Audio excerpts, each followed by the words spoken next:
ఉమ్. మీలో ఎవడు గెలవడు, ఒక్క ఎమ్మెల్యే అయినా స్పందించరా? ఇలా అయితే ఇంటికి పోవాల్సిందే. సబ్జెక్టు నేర్చుకుంటేనే ఫ్యూచర్. ఫస్ట్ టైం గెలిచి అసెంబ్లీకి రాకపోతే ఎలా? సీనియర్లను చూసి నేర్చుకోండి, అంతా నేనే చూసుకోవాలంటే కుదరదు. ఇక బీఆర్ఎస్ బురద జల్లితే కడుక్కోవడం కాదు, ఎమ్మెల్యేలు ధీటుగా సమాధానం చెప్పాలి. సిఎల్పి భేటీలో ఎమ్మెల్యేలకు సీఎం రేవంత్ క్లాసు. జానారెడ్డి కొడుకు జైవీర్పై సీఎం సీరియస్. కాంగ్రెస్ ఎమ్మెల్యేలకు సీఎం రేవంత్ రెడ్డి క్లాస్ స్పీకరు. ముఖ్యంగా మొదటిసారి గెలిచిన ఎమ్మెల్యేలపై సీఎం సీరియస్ అయ్యారు. సబ్జెక్టు నేర్చుకోకపోతే మీకు భవిష్యత్తు కష్టమేనంటూ హెచ్చరించారు. అంతా తానే చూసుకోవాలంటే సాధ్యం కాదన్నారు. బీఆర్ఎస్ వాళ్ళు తనను తిడుతుంటే చూస్తూ కూర్చోవడం సరికాదన్నారు. సీనియర్లే సభలో ఎక్కువసేపు కూర్చుంటే కొత్తగా గెలిచిన ఎమ్మెల్యేలు బయటికి వెళ్ళడం ఏంటని అసహనం వ్యక్తం చేశారు. సిఎల్పి భేటీ జరుగుతుంటే బయటకు వెళ్ళిన మాజీ మంత్రి జానారెడ్డి కొడుకు నాగార్జునసాగర్ ఎమ్మెల్యే జైవీర్ రెడ్డికి ఈ సందర్భంగా రేవంత్ వార్నింగ్. ఇక పరిస్థితి ఇలానే కొనసాగితే ఇప్పుడైనా ఎమ్మెల్యేలో మళ్ళీ ఎవరు గెలవరని హెచ్చరించారు. బుధవారం అసెంబ్లీ ముగిసిన తర్వాత కాంగ్రెస్ శాసనసభాపక్ష సమావేశం జరిగింది. ఈ భేటీలో మాట్లాడుతూ ఎమ్మెల్యేలని ఉద్దేశించి సీఎం ఆసక్తికర కామెంట్స్ చేసినట్లు తెలుస్తుంది. రైట్, ఒక్కసారి దీని గురించి మాట్లాడితే నిన్న తెలంగాణ బడ్జెట్ అసెంబ్లీ సమావేశాలు మొదలైనప్పటి నుంచి ఇక పొద్దుగాల 10 గంటలకు ఒక రకమైనటువంటి జాతర, ఒక రకమైనటువంటి సందడి నిన్న అసెంబ్లీ ముంగల కనిపించింది. ఈ ఎమ్మెల్యేలంతా లైన్ కట్టి మాజీ ముఖ్యమంత్రి కేసీఆర్ వస్తున్నాడని చెప్పేసి బీఆర్ఎస్ వాళ్ళంతా కూడా ఆయన కోసం బొకేలు పట్టుకొని వంగవాడి వెల్కమ్ చెప్పి నిన్న అసెంబ్లీకి. ఇక సార్ రాగానే అందరూ మాట ముచ్చట పెట్టుకొని ఎట్లా చేసి ఇక ఈ బడ్జెట్ సమావేశం అయిపోయిన దాకా అధికార పార్టీని ఎండగడుతూనే ఉండాలి, ఎక్కడికక్కడ ఇరికిస్తూనే ఉండాలనేటువంటి కాన్సెప్ట్లో వాళ్ళు నిన్న ఎంట్రీ ఇచ్చారు. నిన్న గవర్నర్ ప్రసంగం అయింది. గవర్నర్ ప్రసంగం తర్వాత ఇక సభ ఎన్ని రోజులు నడపాలి, ఏ రోజు హాలిడే ఇవ్వాలి, ఏ అంశాల గురించి డిస్కషన్ చేయాలి, రిజర్వేషన్లకు సంబంధించినటువంటి బిల్లులు, ఇటు ఎస్సీ రిజర్వేషన్కి సంబంధించి, ఎస్సీ వర్గీకరణకు సంబంధించి, బీసీ కులగణనకు సంబంధించి, బీసీల 42% రిజర్వేషన్లకు సంబంధించి ఈ 3 బిల్లుల్ని ఎప్పుడు ప్రవేశపెట్టాలి? 17, 18. మరి బడ్జెట్ ఎప్పుడు ప్రవేశపెట్టాలి? 19వ తారీఖు. సభను ఎప్పటిదాకా నడపాలి? 27వ తారీఖు దాకా.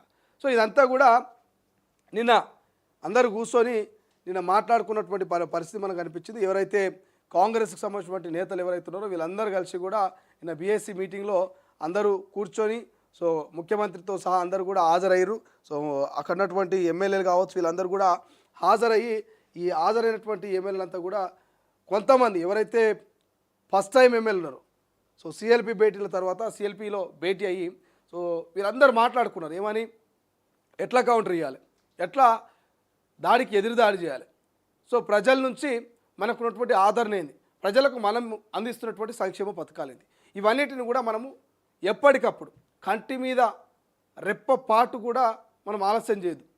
సో ఖచ్చితంగా కౌంటర్కి రీకౌంటర్ ఇవ్వాలి. మీరు కొత్తగా వచ్చినటువంటి ఎమ్మెల్యేలు ఇటు సిఎల్పిలో కావచ్చు అటు సభలో కావచ్చు షీటికి మాటికి లేచిపోతా నాకు సార్ టాయిలెట్ వస్తుంది, సార్ నాకు 1 వస్తుంది, సార్ నాకు 2 వస్తుంది అని లేచిపోతే కాదు. సో సభలో కూర్చోవాలి, సబ్జెక్టు నేర్చుకోవాలి, కౌంటర్కు ఎన్కౌంటర్ చేస్తుండాలి, ప్రజల దృష్టిలో మీరు పడాలి. ఇట్లయితే నెక్స్ట్ టైం మీరు గెలుస్తారు. అంతేగాని ఇక ఫస్ట్ టైం ఎమ్మెల్యేలు వస్తాం, మేము గెలిచినాం, ఆరాం కుర్చీలో కూర్చుంటాం, మమ్మల్ని ఎవడు పట్టించుకుంటాడు, మమ్మల్ని ఎవడు అట్కాయిస్తారని చెప్పేసి మీరు ఆలస్యం చేస్తే మాత్రం మీ మీద వెయిట్ పడుతుంది. ఖచ్చితంగా నెక్స్ట్ టైం అసలు మీరు గెలవరు, ప్రజల ఆదరణ కూడా ఉండదని నిన్న సీరియస్ అయ్యాడు ముఖ్యమంత్రి. సో సిఎల్పి మీటింగ్ నడుస్తూ ఉంటే జానారెడ్డి కొడుకు జైవీర్ రెడ్డి లేచిపోతూ ఉన్నాడట. అరే ముఖ్యమంత్రి మాట్లాడుతూ ఉన్నాడు, సిఎల్పి అనేది ఒక చాలా సీరియస్ అంశము, అక్కడ అందరూ డిస్కషన్ చేస్తూ ఉంటారు, వ్యూహాలకు ప్రతివ్యూహం రచిస్తూ ఉంటారు. 27 తారీఖు దాకా మనం సభలో ఎట్లా మెలగాలి, సభలో ఎట్లా డిఫెండ్ చేసుకోవాలి, సభను ఎట్లా నడిపించాలి, ఇవన్నీ అంశాలు ఉంటాయి కదా. సో ఫస్ట్ టైం ఎమ్మెల్యేనే ఏదో పెద్ద ఎక్స్పీరియన్స్ ఉన్నటువంటి ఎమ్మెల్యే లెక్క నేను లేచిపోతా, నేను తర్వాత వచ్చి కూర్చుంటా, నాకు అన్నీ తెలుసు, నడుస్తుంది ఇట్లయితే. సో నడవదు కాబట్టి జైవీర్ రెడ్డి మీద సీరియస్ అయినట్టు ముఖ్యమంత్రి. ఆయన ఒక్కడే కాదు, విప్పులు కూడా ఉన్నారు. విప్పులు ఏం చేస్తూ ఉన్నారు, విప్పులు కౌంటర్లు ఇవ్వాలి కదా, విప్పులు మాట్లాడాలి కదా అని చెప్పేసి సీరియస్ అయినట్ట. సో ఎమ్మెల్యేలు కూడా మాట్లాడాలి, సబ్జెక్ట్ నేర్చుకోవాలి. ఇట్లయితే కష్టమే, ఒక్క ఎమ్మెల్యే అయినా స్పందించరా అంటూ సీరియస్ అయ్యాడు. మీలో ఎవడు గెలవడు, నన్ను తిడితే కూడా తమాషా చూస్తున్నాను అంటున్నాడు. ఒక ముఖ్యమంత్రి అడుక్కోవాలి, నన్ను తిడుతుంటే మీరు కనీసం నన్ను తిడుతుంటే నాకు ప్రొటెక్షన్గా లేకపోయారు. కనీసం దాడికి ఎదురు దాడైనా చేయాలి కదా. ప్రభుత్వం మీద పడుతున్నటువంటి బురదను, ప్రభుత్వం మీద జరుగుతున్నటువంటి బురదను కనీసం కడిగే ప్రయత్నం అని చేయాలి కదా. మరి ఎందుకు మీరు మాట్లాడతలేరు? ఇక అంతా నేనే చూసుకోవాలంటే కుదరదు. బీఆర్ఎస్ బురద చల్లితే కడుక్కోవడం కాదు, తిరిగి బురద చల్లాలి. సో ఎమ్మెల్యేలకు ధీటుగా సమాధానం చెప్పాలి.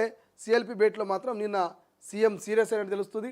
మరి సీఎం సిఎల్పి మీటింగ్ తర్వాత ఏమైనా కాంగ్రెస్ ఎమ్మెల్యేలో మార్పు వస్తుందా, మార్పు రాదా చూడాలి. మరి ఇవాళ ఏమైనా నిన్నటి బూస్టప్ తోటి, నిన్న ముఖ్యమంత్రి ఇచ్చినటువంటి ఎనర్జీ తోటి, నిన్నటి వార్నింగ్ తోటైనా ఇవాళ వ్యవహార శైలి ఎమ్మెల్యేలో కొంత ఏమైనా మారుతుందా లేదనేది ఇవాళ మనం గమనిస్తే కానీ ఒక క్లారిటీ రాదు. బట్ ఏదేమైనప్పటికీ మాత్రం కాంగ్రెస్ సీరియస్గా ఉన్నట్టు తెలుస్తుంది. ఇలా కేసీఆర్ కనుక రెండవ రోజు వస్తే మరి ఎట్లా కేసీఆర్కి సమాధానం చెప్పాలి, సభ ఎట్లా ఉండబోతుంది అనేది